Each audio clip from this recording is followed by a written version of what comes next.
Government Mohammed Fayaz ఇంటి ముందట security గార్డులను పెట్టింది.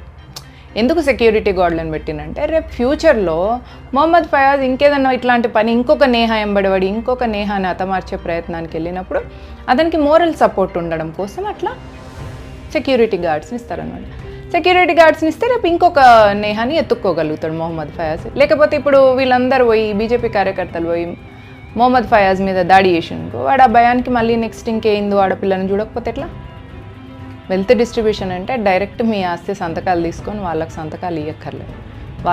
వాళ్ళు మీ మీద దాడి చేసినప్పుడు మౌనంగా ఉన్నా కూడా అదే వెల్త్ డిస్ట్రిబ్యూషన్ అంటే. చెంగిచెర్లలో కూడా మనం చూసినాం 6 ముస్లిం ఫ్యామిలీలు 30 మంది హిందువుల ఫ్యామిలీ మీద దాడులు చేసి వాళ్ళని అక్కడి నుంచి వెళ్ళిపోయేలాగా చేయడానికి ప్రయత్నం చేసింది. వీళ్ళు ఇక్కడి నుంచి పలాయనం అయిపోతే అక్కడ వాళ్ళు ఇల్లీగల్ బిజినెస్లు చేసుకుందామని చూస్తున్నారు. ఇది కూడా వెల్త్ డిస్ట్రిబ్యూషన్లో ఒక మెథడే. జాగో హిందూ జాగో, స్టాండ్ విత్ మోదీ.